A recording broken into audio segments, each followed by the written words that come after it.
Disculpen, Pfizer debería ser Pfizer con Z, no con C. No, disculpa.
Perdón, ¿nadie más? Nadie más vota a la 1, a las 2, a las 3. Profe, a mí me salió un error al enviar la respuesta, según.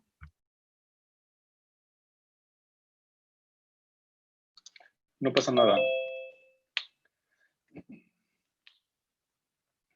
No es un examen ni nada, solo es una encuesta. Lo sé. Gracias. ¿Quieren ver los resultados? Sí. Seguros. Sí. Si yo fuera usted, no los quisiera ver. Pero bueno. It is what it is.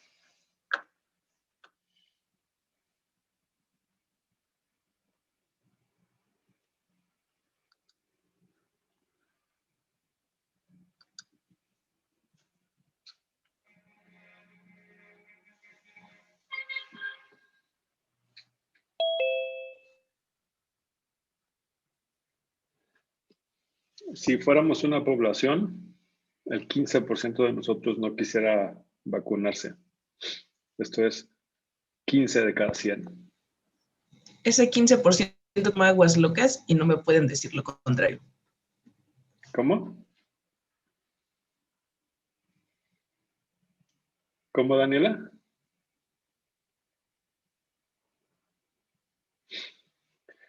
Si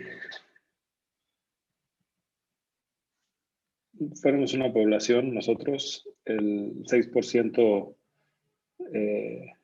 no tendría idea de que hay diferencias entre las vacunas que van a aplicar.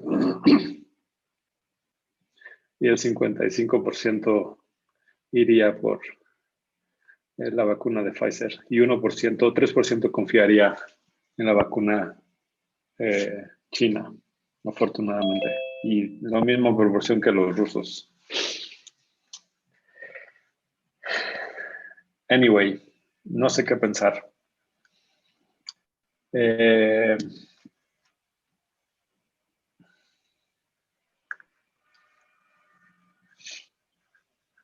¿Cómo están a todo esto? Muy bien, ¿usted? Bien, profe, hay salud.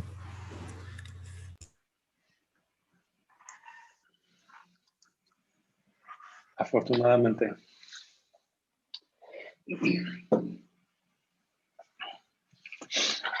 Bueno,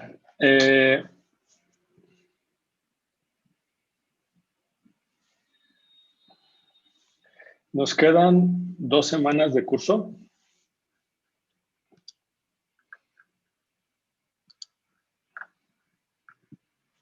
Dos sesiones esta semana y 2 sesiones la próxima semana.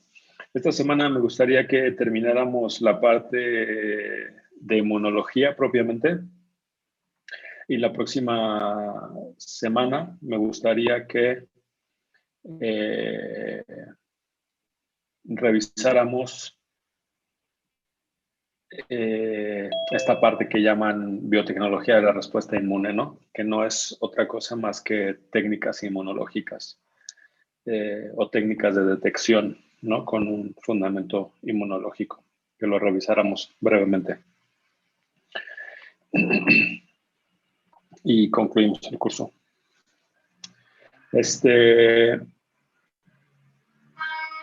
Para arrancar el día de hoy, más bien, en estas 2 sesiones de la semana de esta semana, me gustaría hablar de 2 aspectos que están pendientes que revisemos. Uno de ellos tiene que ver con la respuesta inmune humoral, que es la que está relacionada con los anticuerpos propiamente, o la que está pendiente que revisemos y que tiene que ver con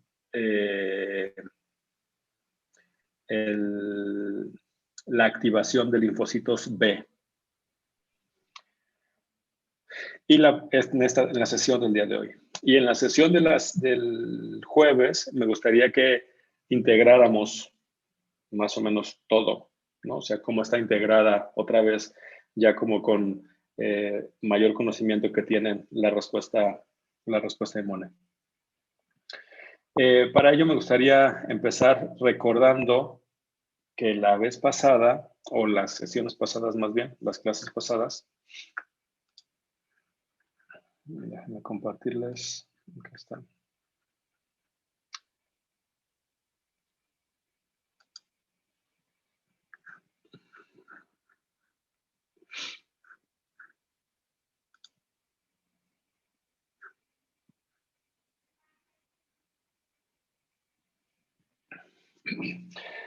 Habíamos dicho que la respuesta inmune adaptativa está integrada esencialmente por 2 linajes celulares, las células B y las células T.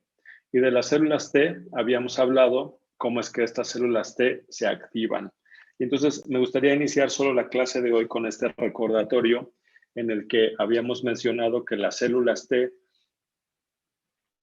circulan libremente en torrente sanguíneo, los linfocitos T vírgenes, y son atrapadas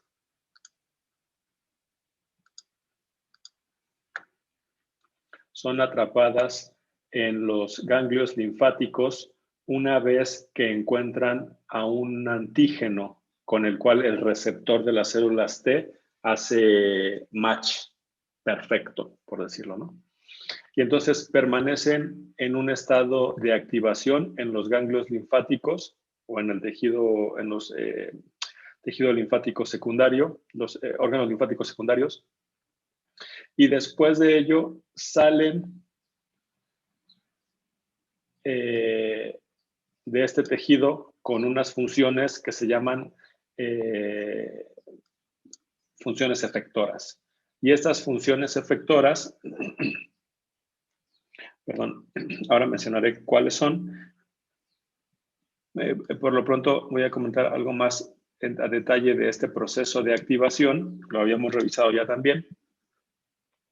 Y tenía que ver con las células naive o los linfocitos T vírgenes que entraban al nódulo linfático, como pueden ver aquí. Si no había una reacción con algún antígeno, entonces no había activación y estas dejaban el nódulo linfático. Ajá. Sin embargo, cuando estas encontraban un antígeno que les era presentado por una célula dendrítica, entonces estas iniciaban un proceso de proliferación en el cual proliferaban y después salían también del nódulo linfático y llevaban a cabo sus funciones efectoras. Estas funciones efectoras que llevaban a cabo las células T son en esencia dos, que son estas que están hasta acá en el tercer panel, ¿no? Esto que acabo yo de contar ahora es otra vez, bueno, ya lo dije, está otra vez aquí en estos paneles, pero ya lo dije, tiene que ver con el reconocimiento, la proliferación y luego la diferenciación. Pero una vez que salían del nódulo linfático nuevamente, entonces lo que llevaban a cabo era una función efectora, donde una de esas funciones efectoras tenía que ver con matar a las células infectadas, que presentaban un antígeno, ¿no? Y lo cual era el indicador de que estaban infectadas, y entonces el linfocito T podía matarlas directamente. Sin embargo, también tenían otra función y era la de activar a otras células. No matarlas, sino activar a otras células. Y hablamos muy poco de ello. O sea, sí hablamos de las células que estaban infectadas, como es este caso, pero hablamos muy poco de esta otra función que tienen, que son la función de activadoras. ¿Ok? ¿Hasta ahí alguna pregunta?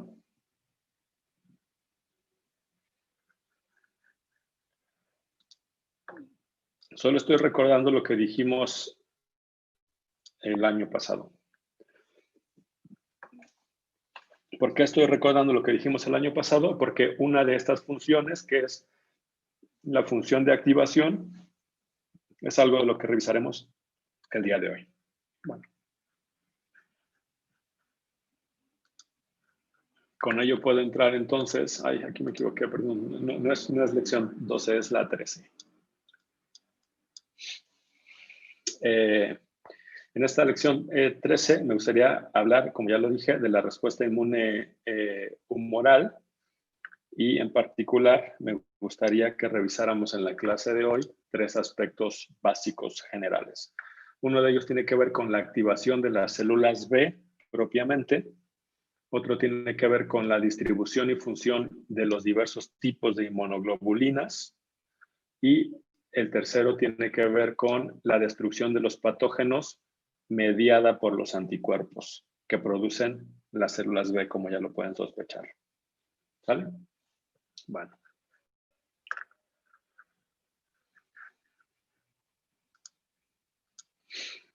Si se acuerdan, las células T tenían un famoso T-cell receptor o receptor de células T, que abreviábamos T, ¿no? De T-cell receptor.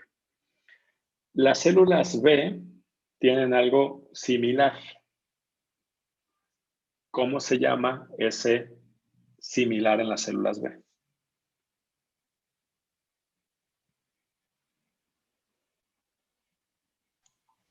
BCR. Pues en lugar de TCR, BCR. BCR, un B-cell receptor. Y ese B-cell receptor en particular, ustedes ya lo conocen, ya están familiarizados con él, con ese BCR. Ese BCR, ¿qué otro nombre recibe?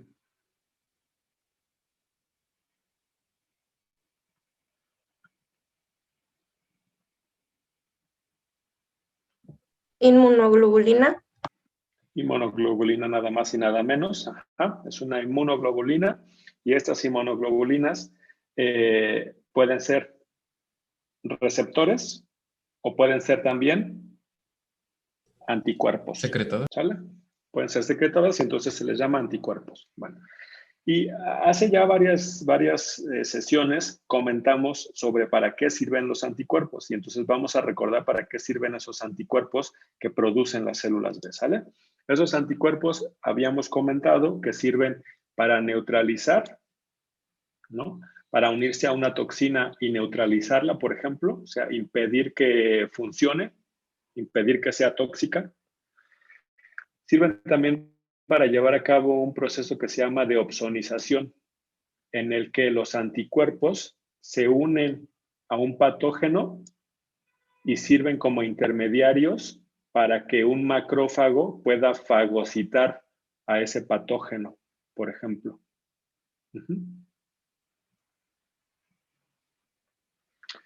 Y también habíamos comentado que sirven para activar el sistema de complemento. Que los anticuerpos se pueden unir a la membrana de los patógenos y con ello reclutar a esas proteínas que habíamos comentado hace ya también muchas sesiones, son parte del sistema de complemento, entre las cuales se encontraba, por ejemplo, aquí la C1Q y que posteriormente funcionaban para activar el complejo de ataque a membrana y entonces lisar a las bacterias, ¿no? ¿Sí se acuerdan? Bueno, para eso sirven los anticuerpos. Los anticuerpos son propiamente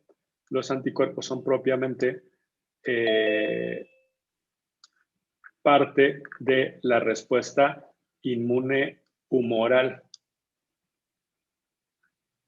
¿Ok?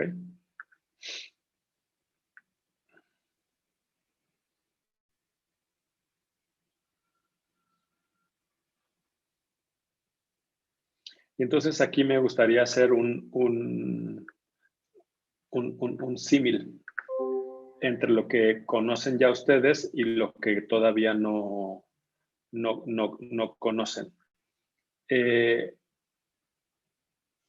En el caso de las células T, estas tenían un receptor en la membrana y este receptor se podía unir a un antígeno y entonces este antígeno activaba a la célula T. ¿Sí? En el caso de las células B, ¿cuál sería el receptor? Lo acabamos de decir, un B-cell receptor o una inmunoglobulina en la membrana. ¿Qué esperarían ustedes que pasara cuando se una en el receptor de la célula B un antígeno? Pues igual que se active. Que se activara, ¿no? Es, digamos, como la lógica, es como el sentido común. Bueno, esto sí ocurre, ¿ok? Sí ocurre. Esto ocurre de esta forma, que se los estoy presentando en esta imagen de acá. Esta es una activación independiente del timo. Esto quiere decir que es independiente. Está muy pequeño, ¿verdad? Sí, profe. Sí, profe. Sí, un poco.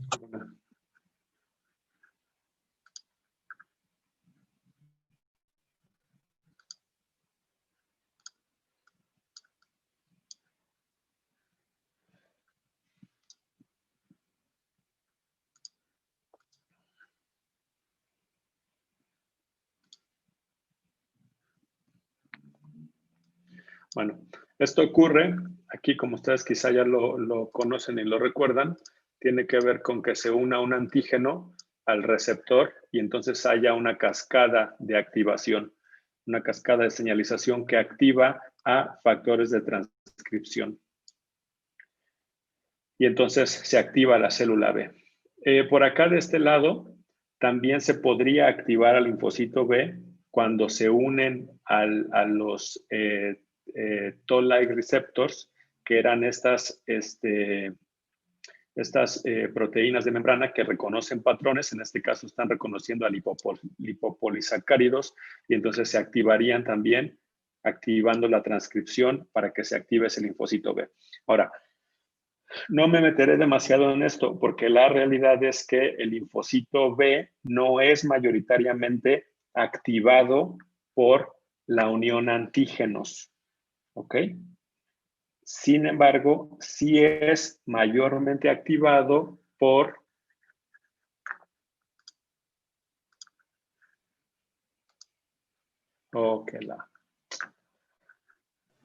Disculpe, profesor, ¿Qué pasó? ¿podría repetir lo que Héctor, repetir lo que dijo? Es que se cortó mi audio, por favor. Sí, Héctor, un segundo. Gracias.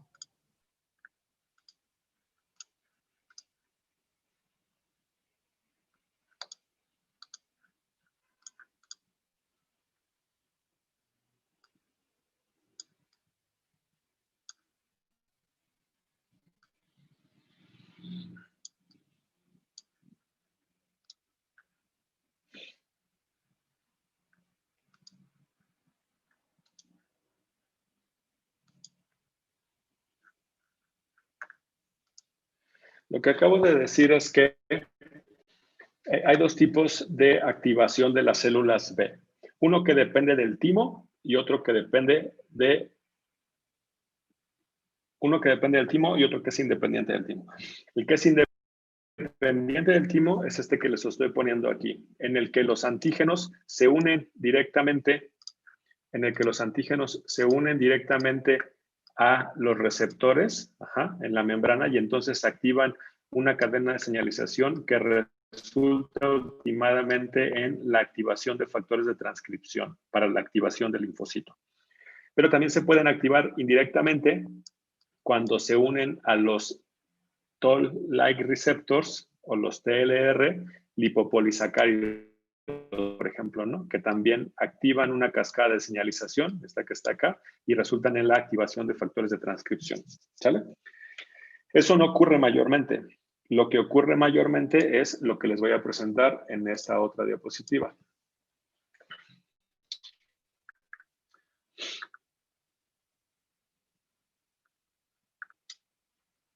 Los antígenos se pueden unir de manera específica a un receptor de célula B. Este receptor lo que hará es que internalizará al antígeno, lo procesará y lo presentará en el complejo principal de histocompatibilidad.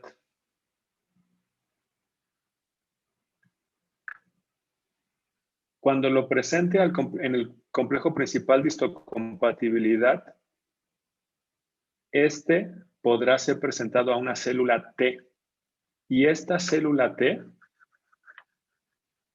que se llama TFH, se llama TFH de T-Cell Follicular Helper. Ahorita vamos a ver por qué se llama Follicular Helper. Activará a la célula B. Y entonces hará que sintetice un factor de crecimiento que se llama BCL2. Y solo cuando se sintetiza BCL2, entonces puede el linfocito B proliferar. Y entonces estará activado. Voy a resumir esto de acá.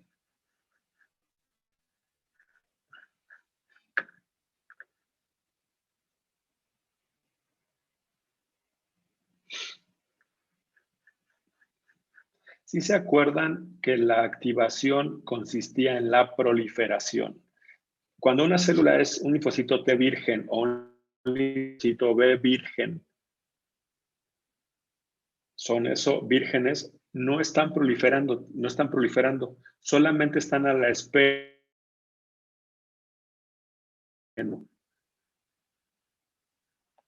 ¿Qué es lo que está ocurriendo aquí? El B-cell receptor se une a un antígeno, lo internaliza, lo procesa, lo presenta y entonces requiere de una célula TFH para activar al linfocito B y que pueda proliferar. Esto se ve más claramente en esta otra diapositiva, miren. Aquí. Esta es una célula B que está siendo activada y está siendo activada propiamente por una célula T. Esto, ya sabemos, le envía las señales de proliferación, que tienen que ver con interleucinas y factores de crecimiento, para que éste pueda dividirse. De otra forma, no se puede dividir. Y cuando se divide esta célula B, lo que hace es que puede tener tres destinos distintos.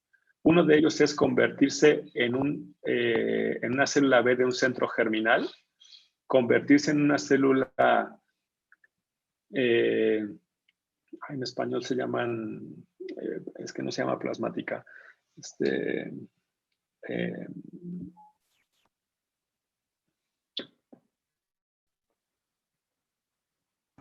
periférica. no. O sea, sí es periférica, pero, o sea, es periférica, pero en una célula plasmática, llamémosla, plasmoblasto, en un plasmoblasto o plasmocito se llaman, o en una célula de memoria.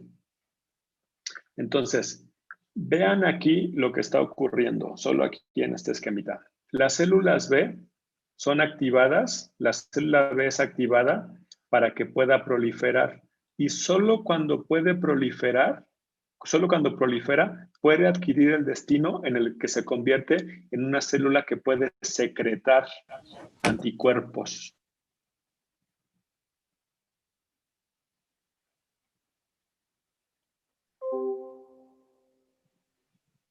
Ahora veremos para qué queremos que secrete anticuerpos.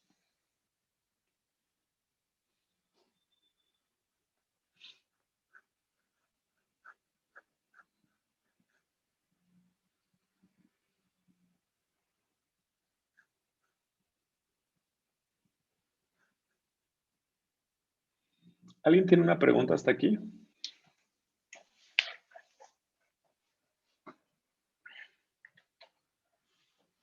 Sí, yo tengo una pregunta. No me quedó claro. Bueno, según entendí, el paso final de la activación es la producción de los factores de crecimiento, con lo que prolifera la célula B. ¿Los plasmablastos son el factor de crecimiento o es después de que ya proliferó? Los plasmoblastos no son otra cosa más que una célula B activada. Okay. Una célula B activada puede sufrir tres suertes. Convertirse en una célula de un centro germinal, convertirse en una célula secretora de anticuerpos o convertirse en una célula de memoria. Todas ellas son células B activadas, que están haciendo funciones distintas.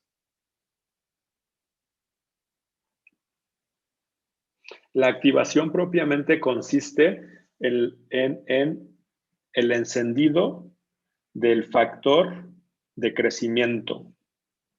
¿Qué significa un factor de crecimiento? Pues un factor de crecimiento no es otra cosa más que un factor que le dice a la célula crece. Y en el lenguaje célula crecer significa no crecer, sino significa ten hijas. Profe, Sí. este factor que comenta el BCL2, ¿tiene que ver algo con el cáncer, bueno, con la leucemia como tal? Sin duda, sin duda.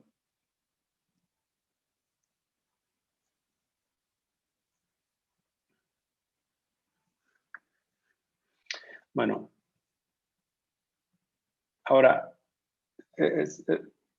no sé si ven esto, pero la cosa es, a ver, o sea, para que un linfocito B se active, tiene que unirse al antígeno, pero también tiene que ser activada por una célula T. ¿Sí lo ven? La respuesta en concreto es sí. Así es.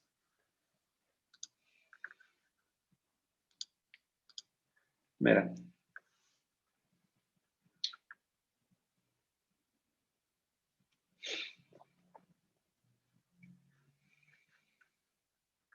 Si se acuerdan, esto es una célula dendrítica, esta que está aquí. Esta célula dendrítica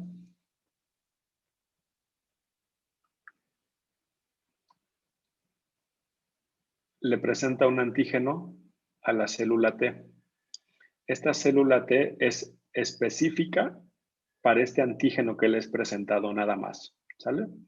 Esta es una célula T también, pero que no ha sido activada. Bueno. Por otro lado,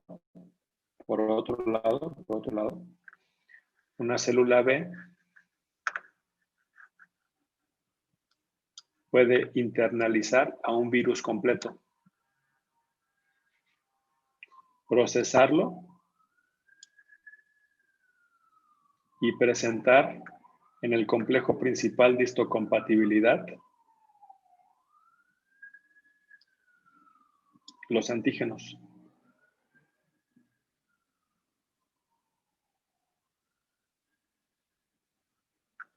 Esta célula B de acá solo puede ser activada cuando la célula T reconoce al antígeno que es el mismo con el cual fue activada. Perdón, esta célula T solamente puede activar a la célula B cuando reconoce al antígeno con el cual fue activada originalmente.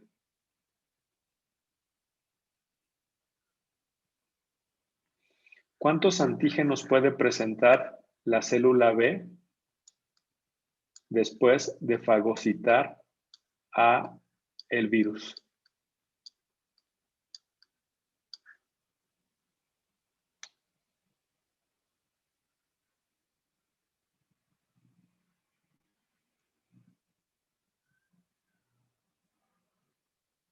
Les pregunto.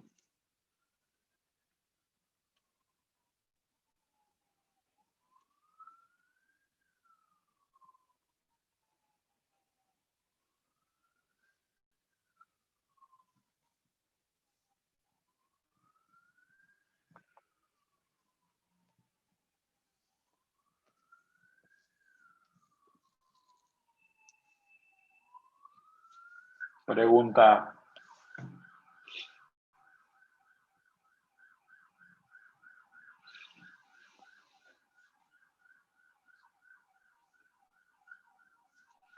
¿Cuántos, Polo? Yo pensaría que muchos iguales porque son específicos, ¿no? ¿Muchos qué? Iguales, o sea, a lo mejor, o sea, presentarían, o sea, o sea, es que no sé cómo explicarlo. O sea, sería un único antígeno, pero lo presentarían muchos complejos o algo así, es como lo estaba entendiendo. Piénsalo bien, Polo. Mm,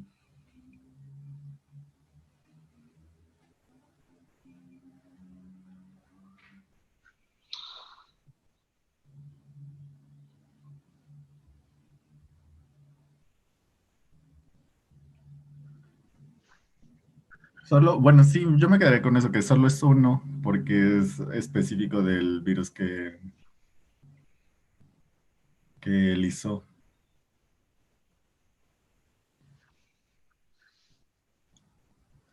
Aquí lo hizo, mira. Ujú, ujú.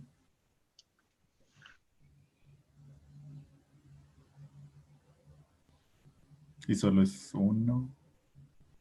Solo está presentando uno ahí. Pero cuando lo lisa, ¿en cuántos lo lisa? Ah, en varios, en muchos, ¿Cuántos puede presentar entonces? muchos.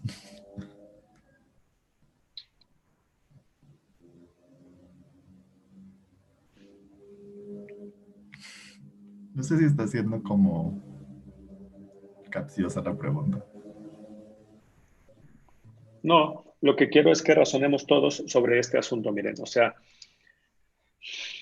la célula T es activada por un antígeno, ¿no? Eso queda claro.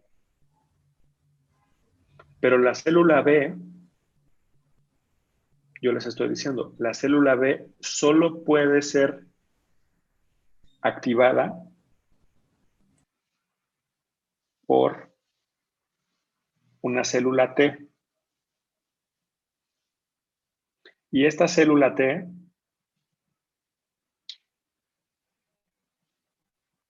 insisto, fue activada por un antígeno. Si la célula B solo puede ser activada por una célula T, ¿qué receptor tiene la célula T en su membrana?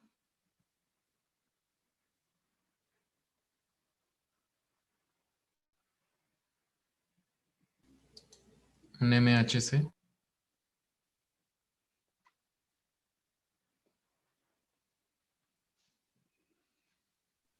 Pues el del antígeno. El de antígeno, claro. Pero solo el del antígeno con el que fue activado. Si el linfocito B tiene otros antígenos en la membrana, presentando otros antígenos en la membrana, no puede ser activado a menos que coincida con el antígeno con el que fue activada la célula T.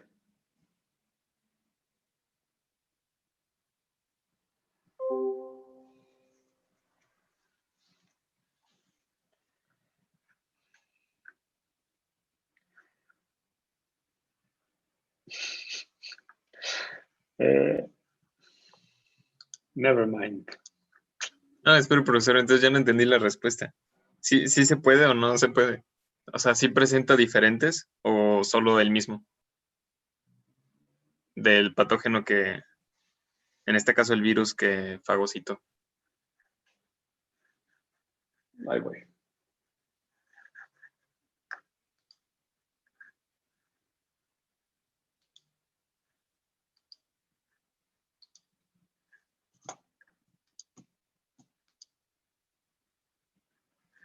¿Pueden ver la pizarra? Sí, profe. Sí. Vale, miren.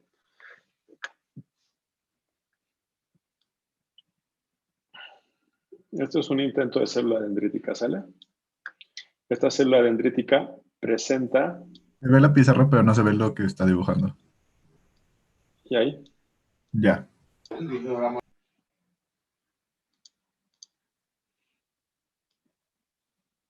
célula dendrítica, ¿sale? Presenta a un antígeno circulito. Y entonces una célula T tiene un receptor, ¿sale? Y ese receptor que tiene es un receptor para antígeno circulito. ¿Sale? ¿Sí, Daniela, o no? Daniela Fragoso. Vale. Esta es una célula T activada, ¿sale?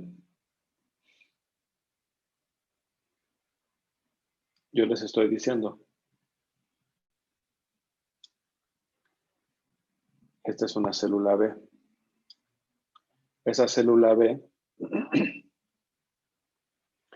tiene capacidad de unirse a un virus, en el que el virus está compuesto por circulitos, pero también está compuesto por cuadritos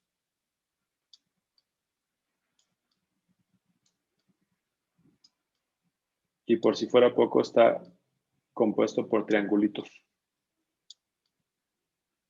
¿Sale? Bueno. Esta inmunoglobulina se puede unir a... ¿Me permitirían tomarme la licencia de escribir, de dibujar el anticuerpo así más largo para no tener que redibujar todo, porque si no me voy a tardar mucho tiempo? Entonces, esta célula B tiene esta inmunoglobulina que es específica para el triangulito del virus. Y entonces, cuando se une, lo que va a hacer ahora es internalizar o fagocitar al virus completo. Y cuando fagocite al virus completo, lo que va a poder hacer es digerirlo al interior y entonces procesar a los antígenos. Ojo con esto, o sea, este anticuerpo, ¿para qué era específico? Para el triángulo. Para el triángulo, ¿sale? Sin embargo, la célula B puede presentar, si le da la gana, al cuadro. Porque ojo con esto, eso no es una inmunoglobulina, esto es un complejo principal de histocompatibilidad que está presentando a un cuadro. ¿Estamos de acuerdo? Bueno, ya Este anticuerpo le sirvió para el triángulo, pero luego de procesar, presentó al cuadro. Y si esta célula B que está presentando al cuadro se une, o más bien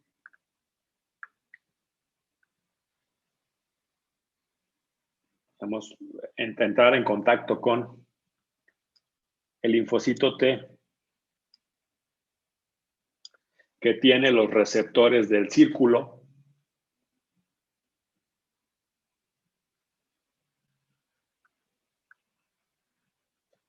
¿esto podría unirse aquí? No. Pero sí podría unirse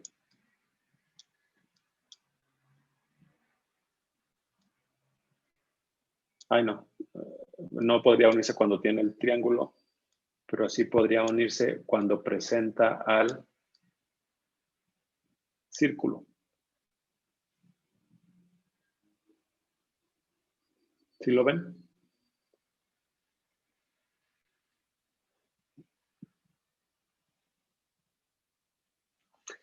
Esto toma mucha relevancia,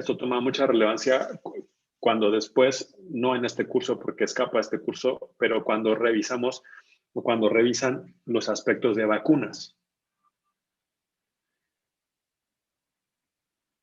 Por eso arranqué la clase con el asunto de las vacunas, porque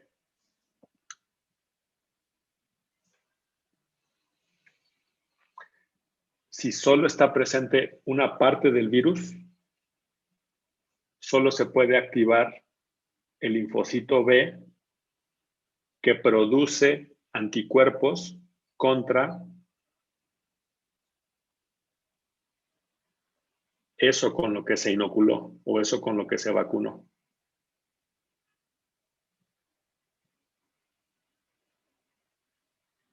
Si uno se infecta con el virus completo, pues entonces hay una activación de anticuerpos mucho más variados porque hubo previamente una activación de linfocitos T que también había para triángulos y para cuadros. ¿Sí me explico más o menos o no? Con lo que quisiera que se quedaran ahora es que el linfocito B solo puede ser activado por el linfocito T que tiene el receptor para el mismo antígeno que está presentando el linfocito B.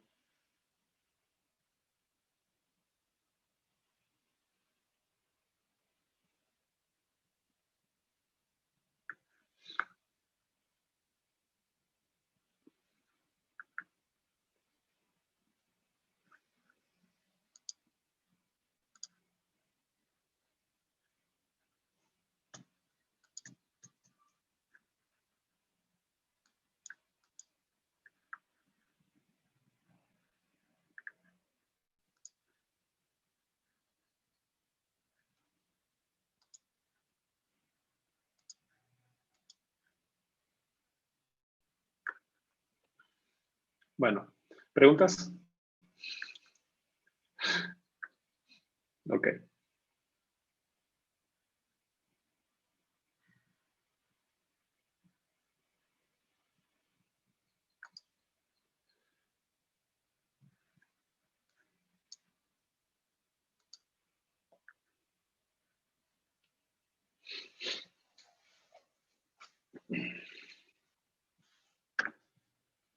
Una vez que las células B han sido activadas, entonces podemos observar ciertas diferencias entre ellas, ¿no? Entonces, miren, las células B no activadas, ¿no? Tienen, más bien, las células, no las activadas, sino las activadas, perdón, las células activadas que se llaman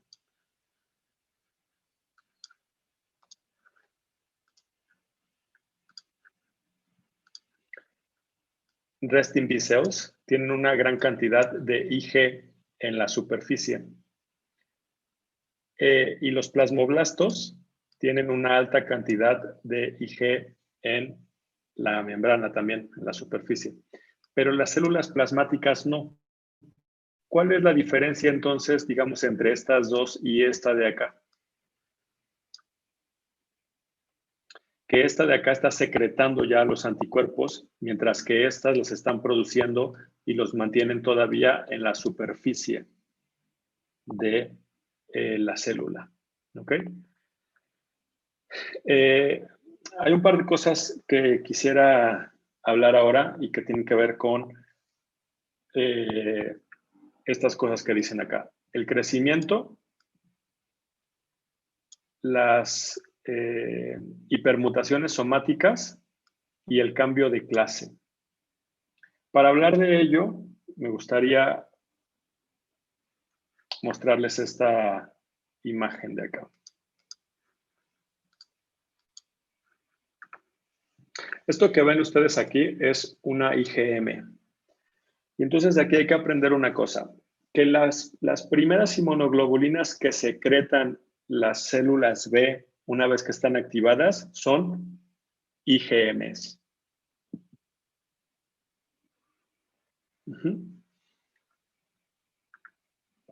Después de que empiezan a secretar IgMs, ocurre un proceso que se llama de hipermutación somática. Y después de que ocurre la hipermutación somática, ocurre un proceso que se llama cambio de clase. ¿Esto qué quiere decir? Esto quiere decir que los primeros anticuerpos que producen las células B tienen la región constante que corresponde a las IgMs. Y que cuando la célula B es activada, entonces ocurre el proceso de hipermutación somática. Esto quiere decir lo siguiente, que esa célula B ya producía un anticuerpo específico para un antígeno. Pero a pesar de ello, puede sufrir ciclos subsecuentes, una vez que fue activada, para afinar la especificidad para ese antígeno y hacerlo aún más específico.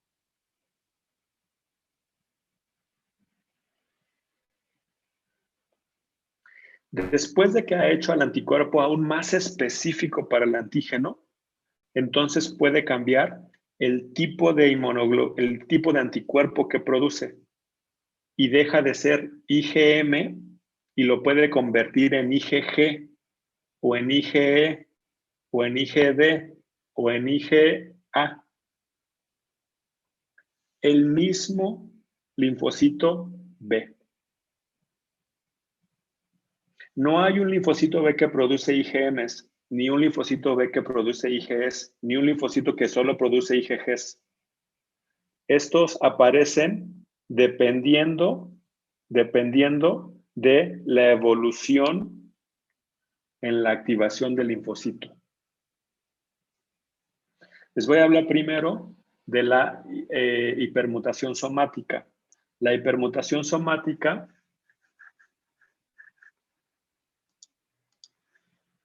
sí se acuerdan de un esquemita más o menos así. Esto corresponde a la cadena pesada y esto corresponde a la cadena ligera. Y en la cadena ligera, obviamente de la región B, la región variable de la cadena pesada y la región variable de la cadena ligera. Esto es para que no se me pierdan. La región variable de la cadena ligera, la región variable de la cadena pesada. ¿Sí lo ven? Ok. Sí. Entonces, esto que estoy poniendo acá es la región pesada, la región variable de la cadena pesada, la región variable de la cadena ligera. Y estos CDRs eran los sitios de unión al antígeno, lo que le daba la especificidad. Entonces, miren lo que ocurre. En el día 7 están específicos. Pero conforme va pasando el tiempo, van apareciendo mutaciones, si lo quieren ver así, o cambios en las regiones. En el día 14, un anticuerpo determinado ha acumulado cambios en todos estos sitios, miren. De tal forma que este anticuerpo no es ni remotamente parecido al anticuerpo que empezó en el día 1. Esto está ocurriendo en una sola célula que ya fue activada, una célula que está afinando la especificidad de su anticuerpo. Y esta afinidad va incrementando conforme más pasa el tiempo.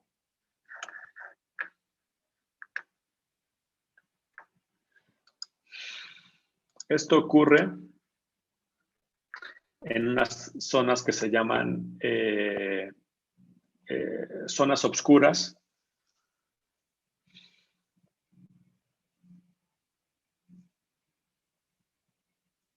No lo comentaré ahora aquí.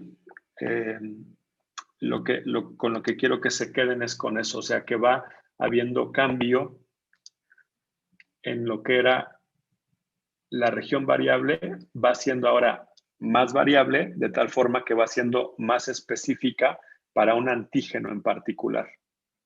Bueno, lo que ocurre después es que ya que ocurrió la hipermutación somática, entonces hay un cambio de clase.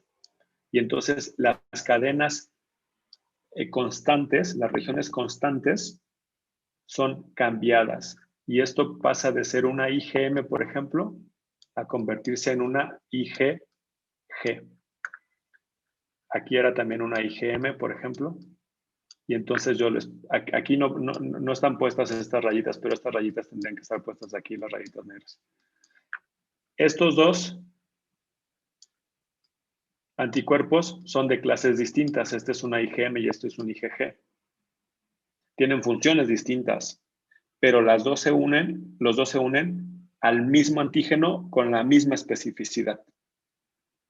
¿Sí lo ven?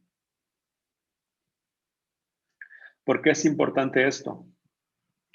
Por la siguiente razón. Aquí nos vamos a detener un segundito. Hay diferentes clases de inmunoglobulinas, las IgMs, las IgD, hay varios subtipos de IgGs, las IgA y las IgE. Y vean aquí que cada una puede hacer cosas distintas. Todas las IgG junto con las IgA pueden neutralizar, pero la IgD y la IgE no lo puede hacer. Opsonizar puede la IgG1 y la IgG3. Otras no lo pueden hacer y otras lo pueden hacer en menor medida. ¿Sale? Pero miren aquí, sensibilizar para matar utilizando natural killers. Ninguna lo puede hacer más que las IgGs, la 1 y la 3. Sensibilizar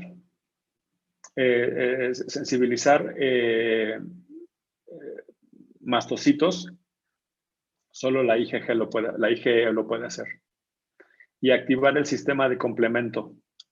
La IgD no lo puede hacer, la IgG4 tampoco, la IgE tampoco, pero lo puede hacer espectacularmente la IG3 y la IgM.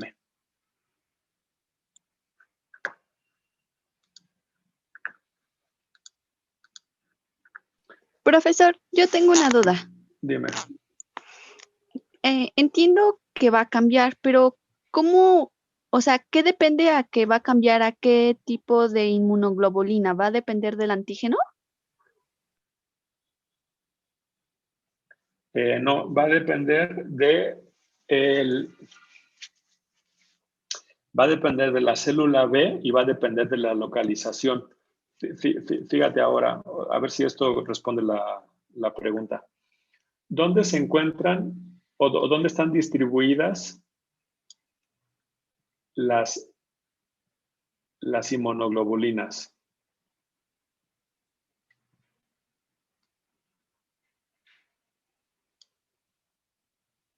Las IgA se pueden transportar a través del epitelio.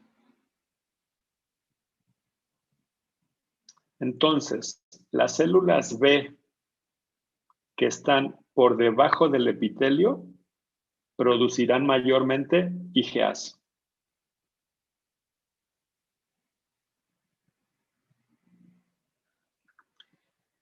Las células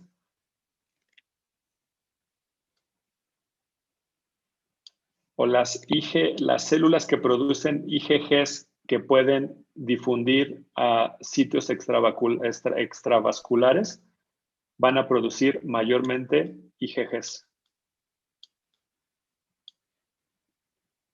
Depende de la localización o depende de la función que vaya a tener, es el isotipo que va a producir.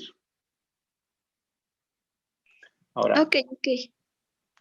a ver, ¿quién me preguntó esto? Yo, ¿Quién yo?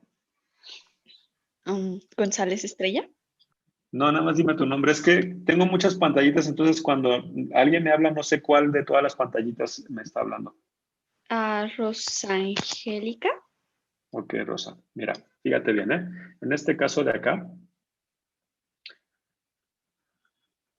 ¿qué te gusta? No sé, una enfermedad de moda, digamos, SARS-CoV-2, ¿qué les parece? ¿No? COVID. Todos estos de acá son anticuerpos para SARS-CoV-2.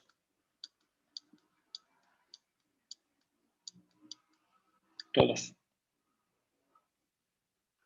Pero miren,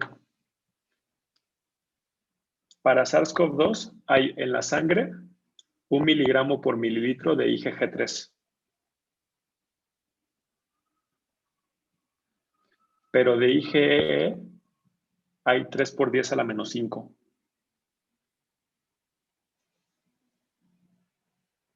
O sea, nada.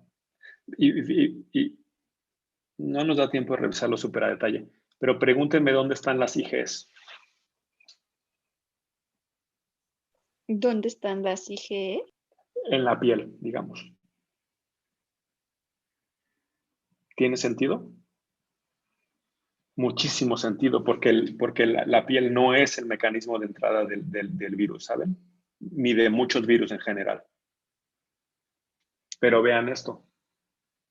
¿Cuánto hay en los epitelios? Esto es en las mucosas. Una ¿Es buena mayor? cantidad, ¿no? Es mayor, no es mucho. Pero vean dónde hay más. Hay IgG, por ejemplo, en la sangre. ¿Por qué? Porque ahí no se puede correr el riesgo, ¿no? Si lo quieren ver así, de que haya una invasión sin que haya algo listo para neutralizar.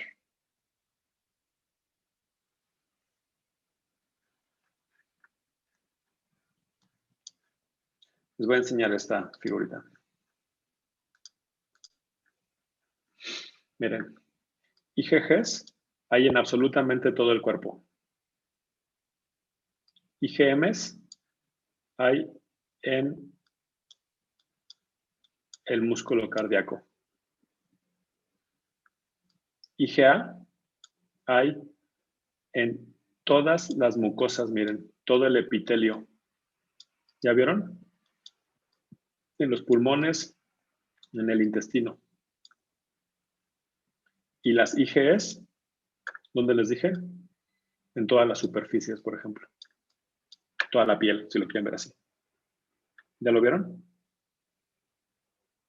Sí. Entonces,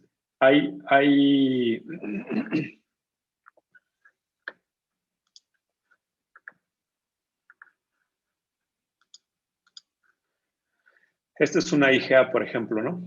Entonces, estas IgAs, este es el epitelio del intestino. Entonces, justo por debajo hay células B que se han diferenciado para producir IgAs, porque las IgAs difunden a través del epitelio y entonces permanecen en las mucosas del epitelio, las mucosas, por ejemplo, del intestino, para que ahí puedan neutralizar ya sea bacterias o a toxinas.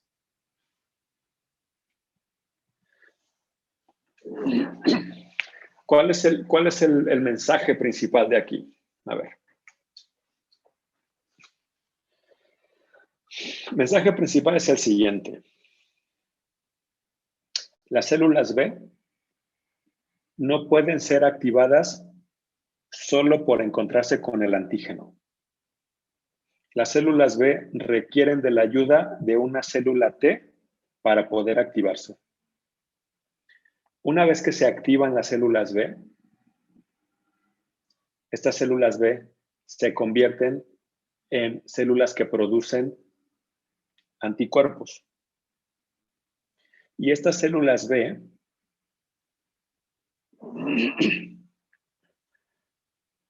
van a producir el mismo anticuerpo en términos de especificidad, pero diferentes isotipos. Es decir, todos los anticuerpos que produzcan se van a unir con la misma especificidad al antígeno que las activó, pero van a ser distintas porque si estos anticuerpos terminan en la piel, van a cumplir una función. Si terminan en la sangre, van a cumplir otra función. Si terminan en el epitelio gástrico, van a cumplir otra función. Si terminan en las mucosas, van a cumplir otra función. En todos los casos van a cumplir una función de neutralizar. Pero para que una vez que neutralizan sean removidas de sangre, van a requerir un isotipo. Para que sean removidas del epitelio, van a requerir otro isotipo. Para que sean removidas de otra parte, van a requerir otro isotipo. No sé si me estoy explicando.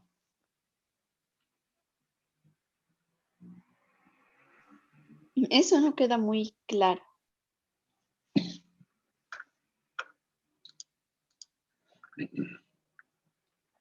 Sí queda claro que todas van a ser igual de específicas, que todos los anticuerpos van a ser igual de específicos para el antígeno, ¿no?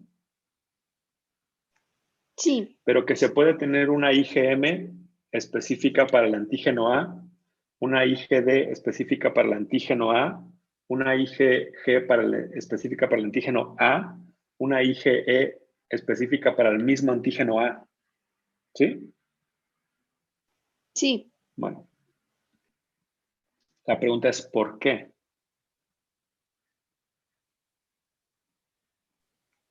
¿No van a depender a dónde se haya dirigido la célula? No. Las IgM, por ejemplo, forman pentámeros. Y estos pentámeros son muy difíciles que atraviesen las mucosas. Pero los dímeros, por ejemplo, atraviesan las mucosas muy fácilmente.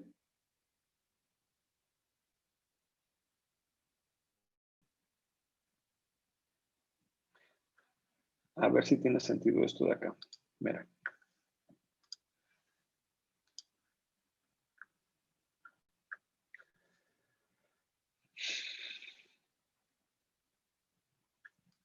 Las IgG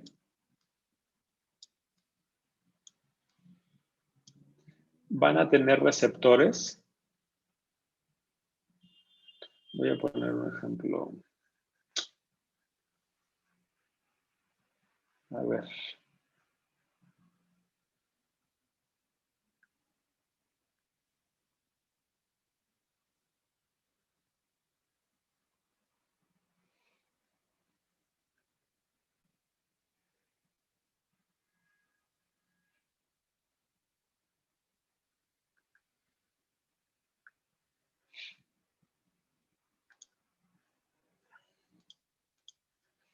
Esto que ven aquí en la pantalla.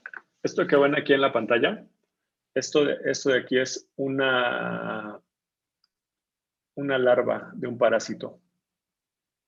¿Ya lo vieron? Aquí ustedes no lo ven, pero aquí hay anticuerpos.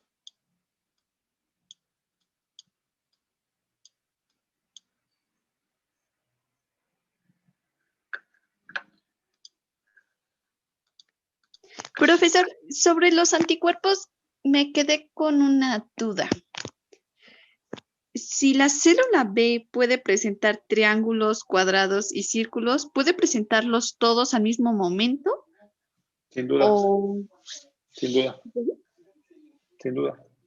entonces es como de el que se le Esto- pegue, la célula T que se Sí. le pegue primero. Ujú. Sí. Sí. Esto lo habíamos comentado ya cuando vimos células presentadoras de antígeno o cuando vimos el complejo principal de histocompatibilidad.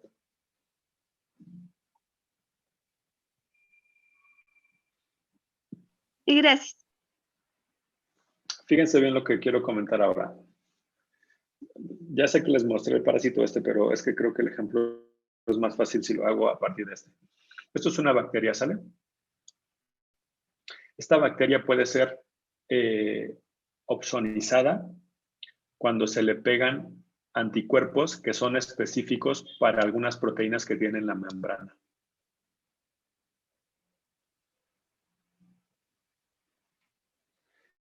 Para que esto pueda ser opsonizado, requiere que estos anticuerpos sean identificados por receptores que tienen algunas células, en este caso es un macrófago.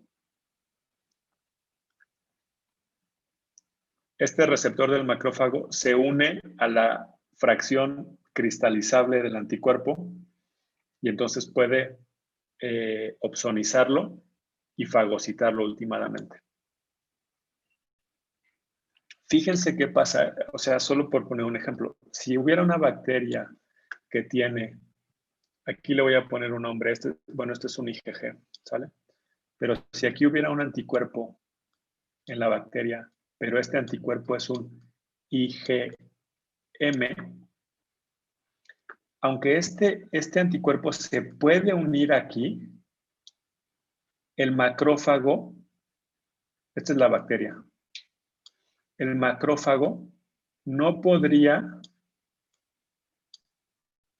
unirse a la IgM que está neutralizando a la bacteria porque el receptor del macrófago es para una IgG, no para un IgM.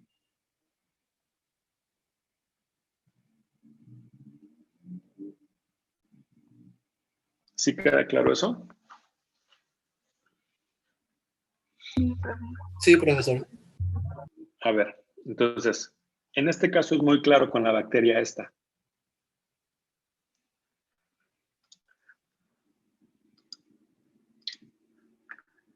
Pero estos que tienen aquí, mira. Aquí hay anticuerpos.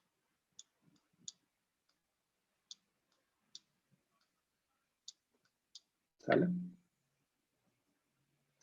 Estos anticuerpos que están aquí deberían estar enviando una señal. Les voy a dibujar aquí el tamaño de un macrófago, guardando la proporción.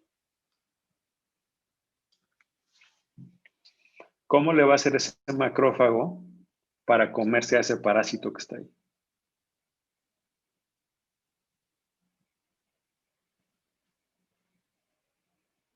No puede. No puede fagocitarlo. No puede fagocitarlo.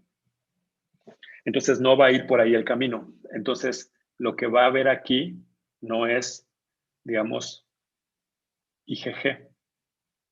Lo que tiene que haber aquí es IgD, IgE, por poner un ejemplo, en el que entonces vienen los neutrófilos. Todo esto que ven alrededor son neutrófilos que tienen receptores para los IgE y entonces liberan los gránulos líticos y entonces lisan al parásito desde fuera. ¿Qué es lo que estoy tratando de decir con todo esto? Que los anticuerpos que se producen, las diferentes isoformas de los anticuerpos que se producen, van a tener una función distinta.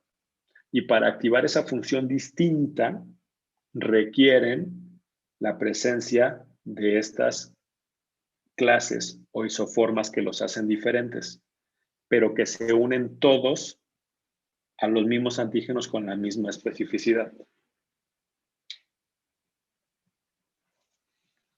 Eso se ve muy claramente en esta diapositiva de acá. Las IgG1 se unen al receptor Fc gamma R1, pero las IgE se unen al receptor Fc epsilon R1. Y las IgA y las IgM se unen al Fc alfa. Y los receptores Fc alfa están presentes en macrófagos y células B. Y los Fc epsilon R1 están presentes en basófilos. Y estos de acá están presentes en macrófagos, neutrófilos y eosinófilos.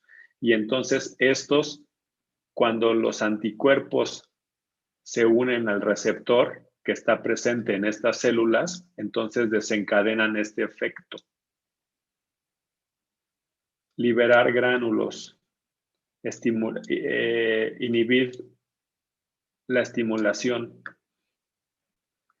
inducir a las células NK, secretar gránulos, degranular, etc.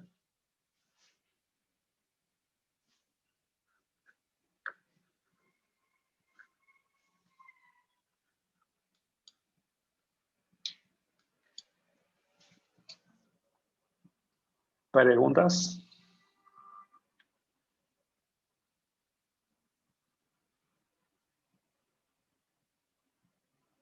Resumen otra vez, brevísimo.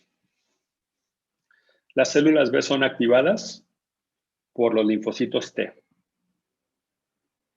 Y una vez que son activadas, las células B producen anticuerpos. Y estos anticuerpos van por un proceso de hipermutación somática para afinar la especificidad del anticuerpo. Y después de ello, se diversifican en los diferentes isotipos de anticuerpos. Cada anticuerpo, dependiendo del isotipo, va a tener una distribución distinta en el cuerpo humano.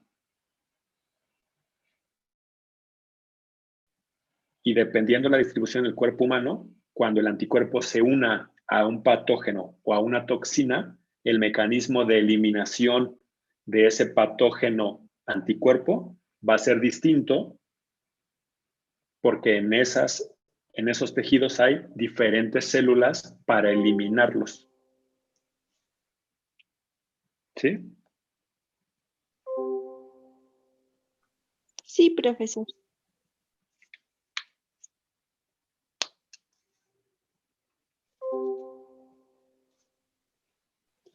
Entonces sería como diferentes planes de estrategia para atacar en diferentes zonas. Sí, si lo quieres ver así, puede ser así. Ahora, una cosa que habríamos de comentar es que no necesariamente todos están presentes al mismo tiempo. Y que no todos van a funcionar, ¿me explico? De la misma manera. Porque, por ejemplo, las IgE que están presentes en mucosas de la nariz, por ejemplo, en mucosas de la nariz, son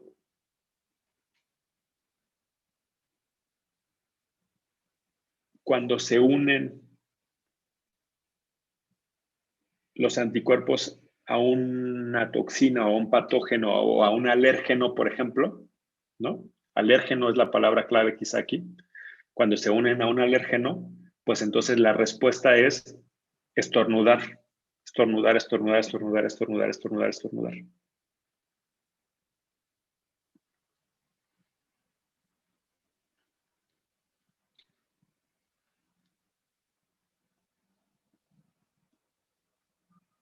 ¿Alguien más?